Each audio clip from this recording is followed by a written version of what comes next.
Vibe থাকতে কখনো খেয়া বার হওয়া লাগে, একেবারে স্পিডে এসে সা করে চলে যাওয়ার কথা, কিন্তু পারলো না। আসসালামু আলাইকুম, আশা করি সকালে ভালো আছেন। তো টিম পাওয়ার আপ বাইকার্সের পক্ষ থেকে জানাচ্ছি সবাইকে শুভেচ্ছা। তো আজকে আমরা টিম পাওয়ার আপ বাইকার্স যাচ্ছি চুকনগর বাহুদাহ এবং ভরত রাজার দেউল। এখানে পাম্প থেকে ফুয়েল লোড করলো সবাই। আমরা এখন তো বেরোবো, এখান থেকে বেরোয় চলুন আপনাদেরকে নিয়ে যাচ্ছি সেখানে, যে আমরা কোথায় যাচ্ছি আজকের দিকটা।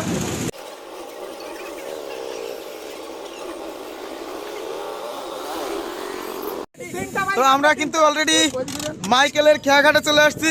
এখানে ব্রিজটা ভেঙে যাওয়ার কারণে, এটা কাঠের পোল একটা সাঁকো, এটা ভেঙে যাওয়ার কারণে এখন আমরা নৌকা দিয়ে বাইক পার করবো এবং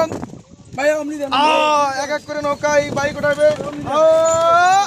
আসেন মাহবুবুর ভাই, ওকে, মাশাআল্লাহ মাশাআল্লাহ মাশাআল্লাহ, সুন্দর মাশাআল্লাহ। হ্যাঁ হ্যাঁ, তারপরে এক এক করে আমাদের প্রত্যেকটা বাইক এখানে উঠবে। এই যে আমাদের সাথে আছে মেহেদি ভাই, মেহেদি সোহাগ ভাই, জামাল ভাই আছে, আছে, এই সব বাইকগুলো পার করা হবে এখান থেকে। এই আরন ভাইব থাকতে কখনো খেয়া বার হওয়া লাগে, একেবারে স্পিডে এসে সা করে চলে যাওয়ার কথা, কিন্তু পারলো না। তো এই যে আপনারা দেখতে পাচ্ছেন আমাদের কিছু সংখ্যক রাইডাররা কিন্তু অলরেডি নৌকা পার হয়ে যাচ্ছে। তো এনাদের সাথে আমি একটু যাবো, আবার আসবো না, কোনো সমস্যা নেই। বিসমিল্লাহ আল্লাহ। আসসালামু আলাইকুম গাইস, আমরা এখন বাইক নিয়ে নদীতে চালাচ্ছি। ওকে, তো আমি সর্বশেষ মনে হয় 2000 আমরা সেই মাইকেল মধুসূদন দত্তর যে কপোতাক্ষ নদ, এই নদের যে ইতিহাস, এই নদ নিয়ে ইংরেজিতে কবিতা লিখেছেন মাইকেল মধুসূদন দত্ত, সেই নদ কিন্তু আমরা পার হচ্ছি। তো বন্ধুরা দেখুন, আমরা কিন্তু নৌকা দিয়ে হেঁটে হেঁটে পার হয়ে যাচ্ছি। তো আমি আছি পাওয়ার অফ বাইকার্স থেকে ফ্রম রাকিব, এবং আছে শাহাদাত ভাই, এবং আছে আমাদের মাহবুবুর ভাই, এবং আরো অনেকে আছে। আমরা কিন্তু পার হচ্ছি নদী দিয়ে। মোবাইলটা যদি এখন পড়ে যায় তাহলে কিন্তু আমি চুরি করিনি। আমি একটু বনিয়ামিনের পাঠ নিতে যাচ্ছি। Hello, I am Boniamin from Australia, big fan Boniamin ভাই, আসলে ভালো লাগে বলে যে আমরা এখন বনিয়ামিন ভাই হলে এখানে বলতো কি জানেন, আমরা এখন নৌকা দিয়ে সাঁকোর উপর দিয়ে সাঁতরে চলে যাচ্ছি। যাবে না হ্যাঁ, কেমন হইতো জানেন বলতো, আমরা এখন নৌকার উপর দিয়ে সাঁতরে চলে যাচ্ছি। আমরা একটু পরে এখান থেকে হেঁটে হেঁটে চলে যাব।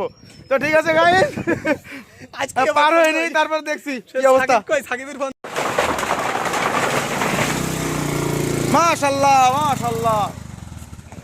তো প্রিয় বন্ধুরা, আমাদের সবাই কিন্তু নৌকা থেকে আসছে, কোনো ক্ষমা হবে না আপনাকে। এবার জিন্নাত আবিদ হুসাইনের পালা। জিন্নাত আবিদ, তুমি কি ভয় পাচ্ছ ভাইয়া? তুমি কি ভয় পাচ্ছ? কোনো ভয় পাচ্ছ না তো? তুমি আমাদের সাথে হেঁটে হেঁটে না এসে সাঁতরে চলে এসেছো। ভাই সবাইকে একটু হেল্প করেন। মাশাআল্লাহ মাশাআল্লাহ মাশাআল্লাহ। যাও।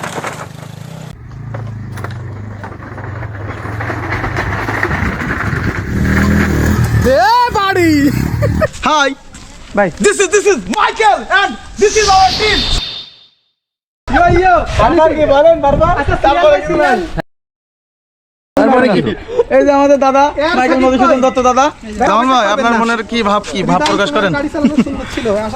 হ্যাঁ, ছোটখাটো ট্যুর আমার ভালো লাগে না। ছোটখাটো ট্যুর জামাল ভাই ভালো লাগে না, অনেক লং ট্যুর চাই। তো আমরা অবশ্যই ফেব্রুয়ারি মাসে চেষ্টা করব যে কোনো একটা পাহাড়ের দিকে যাওয়া, সেটা সিলেটের পাহাড় হোক। না পাহাড় টোটাল পাহাড় মারবো ভাই, পাহাড় মারবো। আর আমার জামাল ভাই আবার সিলেট করে তো তিনটে, আর মানে সিলেট আর নেত্রকোনা। আচ্ছা একদম সমান।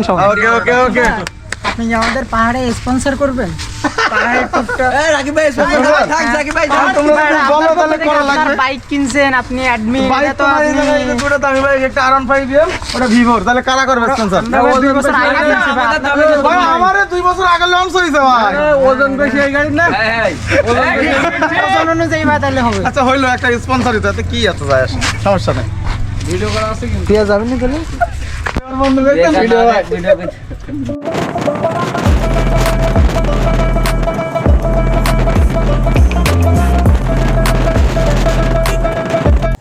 গাইজ আমরা কিন্তু বাবুদাহর রোডে চলে আসছি, বাবুদাহর রাস্তা। সেই বাবুদাহর রাস্তা আমরা কিছুক্ষণ একটু বিরতি নিলাম ছবি তোলার জন্য। সবাই আছে এখানে, ছবি উঠাচ্ছে সবাই। এই অনেক সুন্দর রাস্তা, এই রাস্তাটার আসলে এত সুন্দর রাস্তা যে এখানে না দাঁড়িয়ে পারা যায় না। বাইকারদের একটা নেশা সুন্দর রাস্তার প্রতি নেশা, সেই সুন্দর রাস্তায় কিন্তু আমরা দাঁড়িয়ে সবাই ছবি উঠাচ্ছিলাম। তো এই যে সেই রাস্তায় বিরতি আমরা এখনই শেষ করব। তো আমরা কিন্তু সেই আমাদের শেষ গন্তব্যস্থল চলে আসছি, ভরত রাজার দেউল। এটা হচ্ছে চুকনগরের থেকে 7 কিলোমিটার ভিতরে। এই যে সেখানে আমরা টিম সহ অলরেডি হাজির। ওই যে দেখতে পাচ্ছেন, এটা অনেকটা পাহাড়পুর বৌদ্ধবিহার এবং মহস্তানগড়ের সাথে মিল আছে কিছুটা। আসলে দেউলগুলো এরকমই হয়, রাজাদের যে বাসস্থানগুলো এরকম উঁচু উঁচু ভবন হয়। তো এই সেম দেখেন যে পাহাড়পুর বৌদ্ধবিহারের যে ইটের গাঁথনি ছিল, সেম গাঁথনি কিন্তু এখানেও একই রকম গাঁথনি আছে।